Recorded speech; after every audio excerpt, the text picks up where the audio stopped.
Ji question our क्या?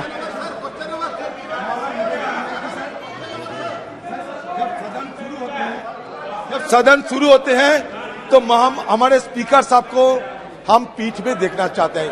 पीठासीन speaker हो, ओके। ये हमारा मांग है। ठीक है। क्योंकि सर Now- रोजाना सर सारे सदन ये स्पीकर साहब से मुरीद है। हमें सारे सदन की हर मेंबर ओके। स्पीकर साहब से मुरीद है, ये मैं बड़े दावे के साथ जी, कह जी, सकता हूँ। सर स्पीकर साहब को बुलाइए और पीठासीन कीजिए, जी, जो भी जी, है हमारे जी, जी। आपस में जो भी है मसला। Question number 201।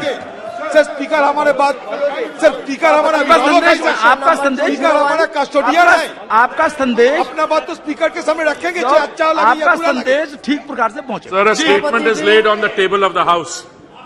और सभापति जी। श्रीमती भावना, हाँ जी, सप्लीमेंट्री क्वेश्चन। सभापति जी, मैं जी पहले तो हमारे प्रधानमंत्री जी का, माननीय मोदी जी का मैं बहुत बहुत धन्यवाद देना चाहूंगी कि ये जो स्वनिधि योजना है उसे 2024 तक प्लीज उन्होंने बैठ जाइए। बढ़ाया। क्वेश्चन आवर चलने दीजिए। अध्यक्ष जी, जैसे कि हम जानते हैं कि वेंडर्स जो है वो करीबन भारत में 50 से 60 लाख के दरमियान है और 2014 में ये वेंडर्स एक्ट हमारा पारित हुआ था और उस माध्यम से करीबन बहुत सारे लोगों को उसका फायदा भी वेंडर्स को मिला है। अध्यक्ष जी, जब कोरोना का टाइम था तब हमारे प्राइम मिनिस्टर जी ने बहुत पहल की और उसके बाद में बहुत सारे ऐसे वेंडर्स हैं जो छोटे छोटे अपने कामकाज रास्ते पे करते हैं, उनको दिलासा देने के लिए उन्होंने पहल करके उन्हें बहुत अच्छी मदद की थी। सभापति जी, मैं ये बात यहाँ पर बोलना चाहूंगी कि जो हमारे टाउन कमिटीज है, जैसे महाराष्ट्र में है, मध्य प्रदेश में, बहुत सारे राज्यों में बनी है, पर कुछ राज्यों में अभी तक ये कमिटीज बहुत अच्छे तरीके से कार्यान्वित नहीं हुई है और वो बनी भी नहीं है। तो मैं ये जानना चाहती हूँ कि कौन से ऐसे राज्य हैं जहाँ पर ये कमेटी नहीं बनी है।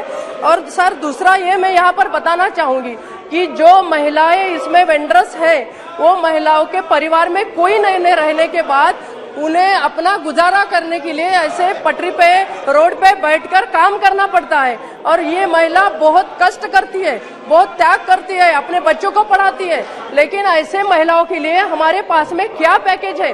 जबकि महिला का यहाँ पर मैं बताना चाहूंगी कि महिलाओं के बच्चों को पढ़ाने के लिए कोई स्कीम होनी चाहिए, स्वास्थ्य के लिए कोई स्कीम होनी चाहिए। संक्षेप में पूछिए प्रश्न। यहाँ पर मंत्री जी को पूछना चाहूंगी, क्या हम महिलाओं को बहुत सक्षम बनाने के लिए क्या पहल कर रहे हैं? कोई पैकेज यहाँ पर हम महिलाओं को वेंडर्स के रूप में देने जा रहे हैं क्या? जी माननीय मंत्री जी।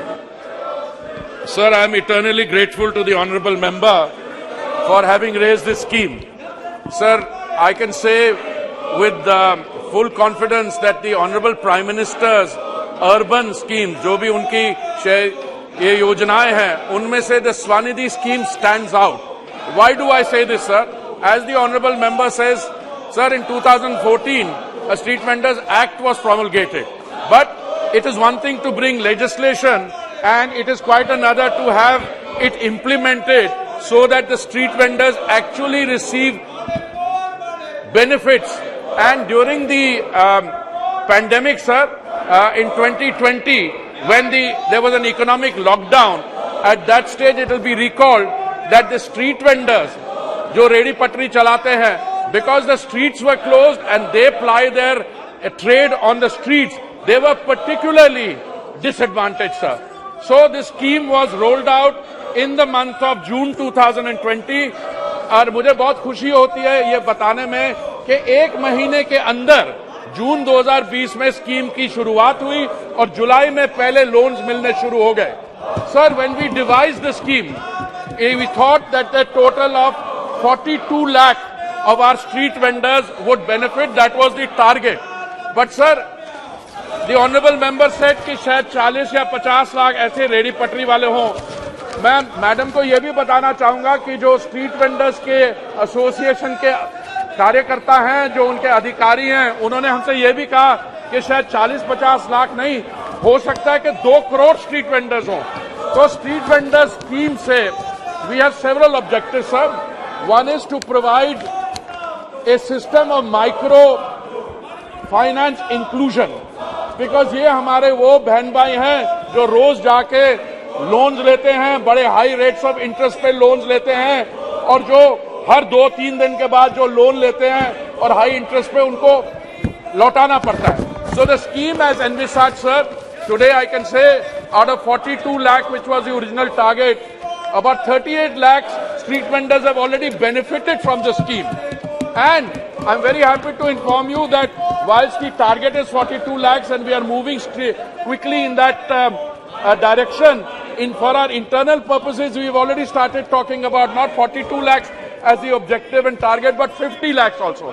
और मुझे ये ऑनरेबल मेंबर को बताते हैं बहुत ही खुशी हुई है, इसमें से 41%, 41% of the loans have been given to our sisters, महिलाएं जिन्होंने ये लोन लिए हैं. सर, ये लोन की जो कंसेप्चुअल डिजाइन है, इसमें ऐसा है सर, पहला लोन 10,000 रुपए का, अगर जिसने लोन लिया वो 10,000 रुपए को लौटा देंगे तो इंटरेस्ट फ्री एकदम अगला लोन 20,000 का मिल जाएगा, और जो 20,000 का लौटा देंगे तो 50,000 का मिल जाएगा.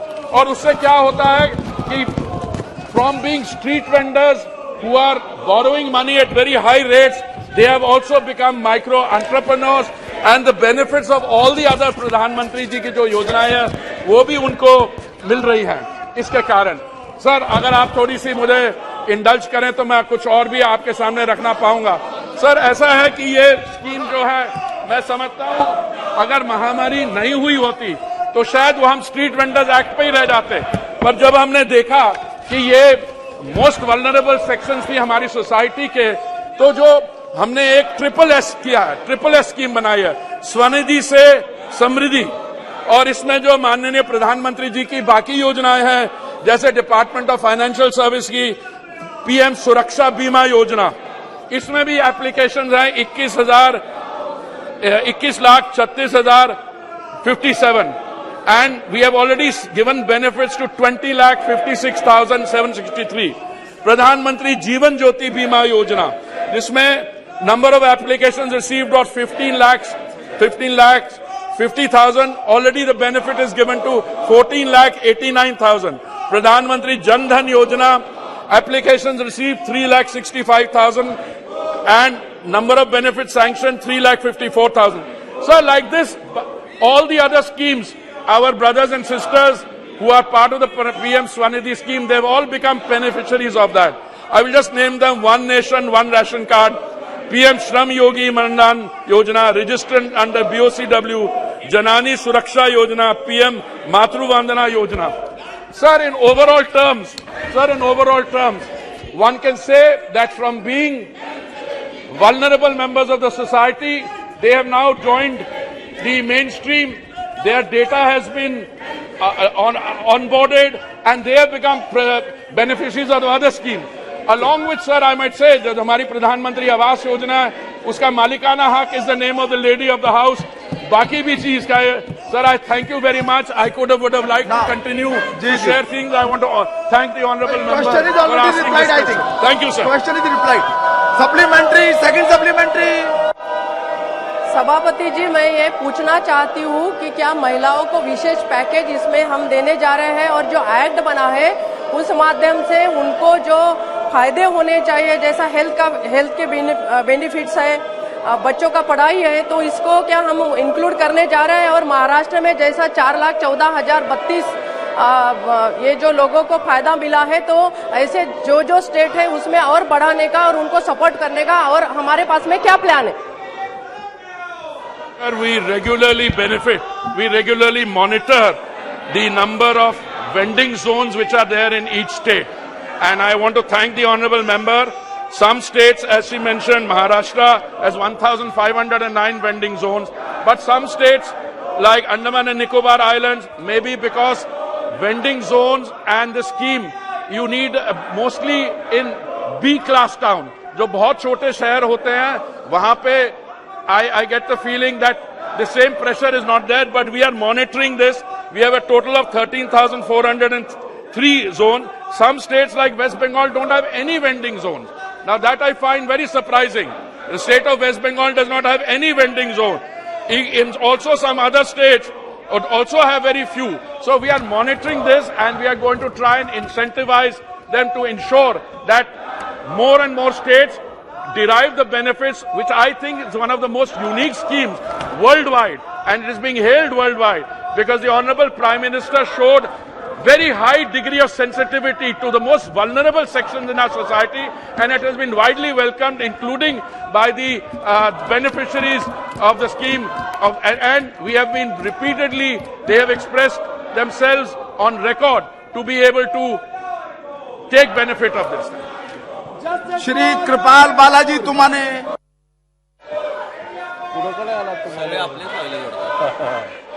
भारत के यशस्वी प्रधानमंत्री आदरणीय मोदी जी का धन्यवाद करता हूं कि ये जो गरीब लोगों के लिए बहुत अच्छी स्कीम इस देश में चलाई जा रही है।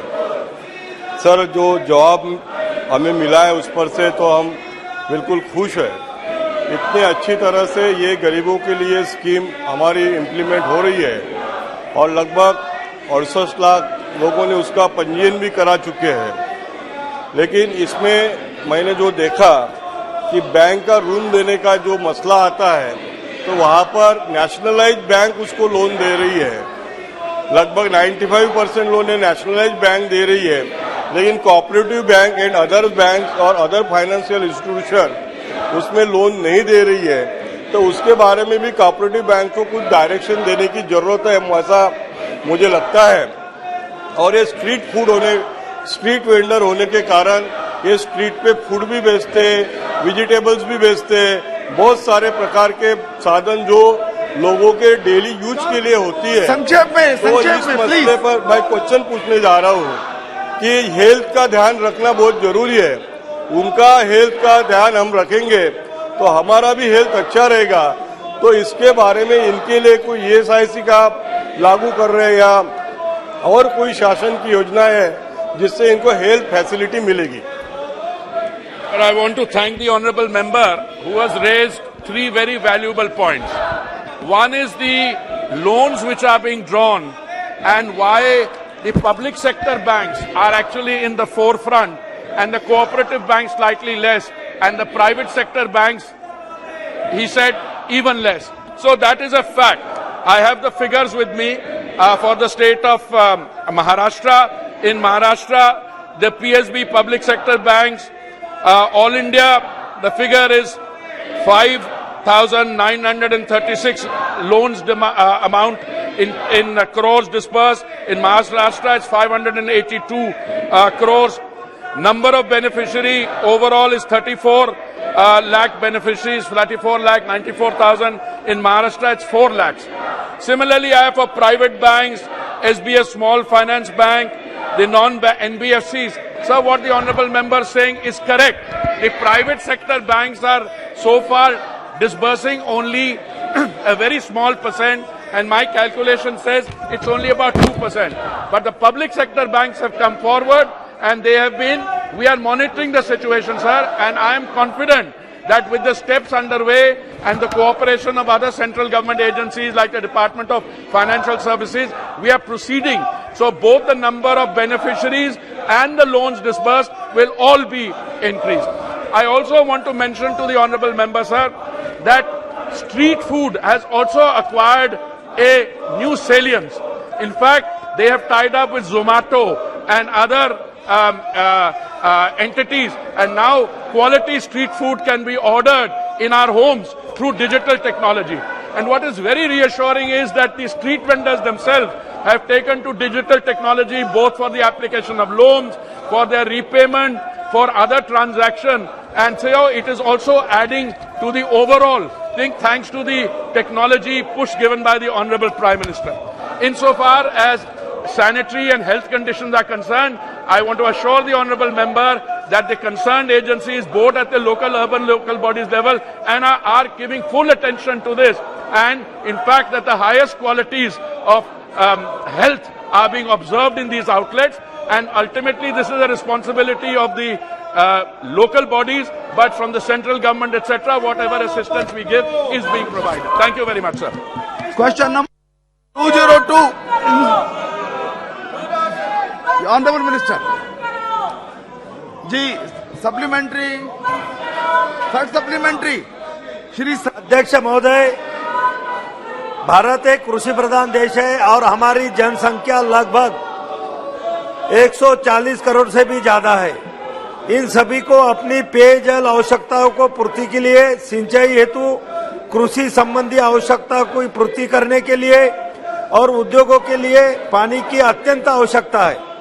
भारत आज भी वर्षों के बहुत हद तक मानसून पर निर्भर करता है। बारिश अच्छी हो तो पानी की उपलब्धता हमारे जल भंडारण में बढ़ जाती है, अन्यथा जल भंडारण गृहों में पानी की कमी हो जाती है। पानी की कमी होने से उससे हमारी कृषि, हमारा उद्योग, हमारा सामान्य जनजीवन और विद्युत का उत्पादन सभी पर प्रभावित होते हैं। अध्यक्ष महोदय, माननीय जल शक्ति मंत्री जी ने बलिराजा संजीवनी के परियोजना के अंतर्गत मेरे संसदीय क्षेत्र बुल्ढाना में 2016-17 में जी गांव बांध परियोजना को स्वीकृति प्रदान की थी, किंतु पिछले 2 वर्ष कोविड की वजह से परियोजना की लागत बढ़ गई है। मेरा सरकार से आग्रह है कि केंद्र सरकार बढ़ी हुई अनुमानित लागत को वहन करने सभी से आग्रह है, कृपया अपनी सीट पर जाइए। Question our is very important, very important. आप सरकार से सवाल पूछिए, आप सरकार से जानकारी लीजिए, सरकार को की आलोचना कीजिए, सरकार को कटघरे में खड़ा कीजिए। Please go back to your seats, please. Question hour चलना चाहिए, चलने देना चाहिए। माननीय सभापति महोदय, माननीय सदस्य का जो मूल प्रश्न था वो देश के बांधों में वर्तमान पानी की जो स्थिति है उसको लेकर के था।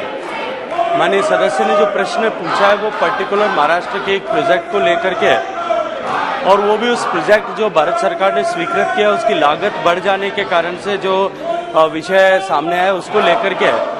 मुझे लगता है मूल प्रश्न से उसका कोई संबंध नहीं है, लेकिन माननीय सदस्य ने जो जानकारी चाहिए उन्होंने जानकारी भी नहीं, उन्होंने सुझाव दिया है, लेकिन उनके विषय में मैं व्यक्तिगत रूप से उनको मिल करके उनसे आग्रह करूंगा कि वो आएंगे, हम विषय पर बैठ करके चर्चा करें।